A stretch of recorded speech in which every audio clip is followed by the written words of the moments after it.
పవన్ కళ్యాణ్ గారి చిన్న కుమారుడు మార్క్ శంకర్ ఆరోగ్యం కుదుటపడితే తిరుమలకు వచ్చి దర్శించుకుంటానని ఇప్పటికే అన్నలేజనవ మొక్కుకున్న విషయం తెలిసిందే.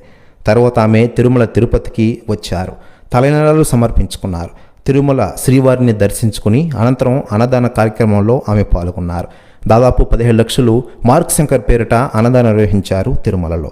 దీంతో అన్నాలేజనవ చేసిన పనికి అందరూ శబాష్ అంటున్నారు. మరోవైపు పవన్ కళ్యాణ్ గారు అలాగే చాలామంది తిరుపతికి వెళుతున్న విషయం తెలిసిందే.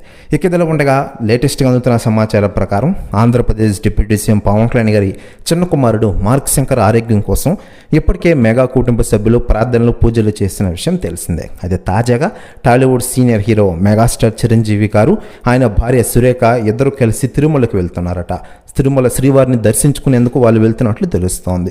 ప్రస్తుతం న్యూస్ కూడా తెగ వైరల్ అవుతోంది టోటల్ తెలుగు ఇండస్ట్రీలో. మరోవైపు పవన్ కళ్యాణ్ గారు కూడా తిరుమలకి వెళ్ళే ఆలోచనలో ఉన్నట్లు తెలుస్తోంది. ప్రస్తుతం న్యూస్ కూడా తెగ వైరల్ అవుతోంది తెలుగు ఇండస్ట్రీలో. మరియు ఆంధ్రప్రదేశ్ రాష్ట్ర ఉప ముఖ్యమంత్రి హోదాలో ప్రజలకు సేవలు అందిస్తున్నారు మన పవన్ కళ్యాణ్ గారు. ఇదిలా ఉండగా పవన్ కళ్యాణ్ గారి చిన్న కుమారుడు మార్క్ శంకర్కి ఇటీవలే సింగపూర్లో ఒక స్కూల్లో జరిగిన అగ్ని ప్రమాదంలో గాయాలైన విషయం తెలిసిందే. అనంతరం కొన్ని రోజులు సింగపూర్లోని ఒక హాస్పిటల్లో ఆయన చికిత్స పొందారు. అనంతరం ఆయన వచ్చిన విషయం మనకందరికీ తెలిసిందే.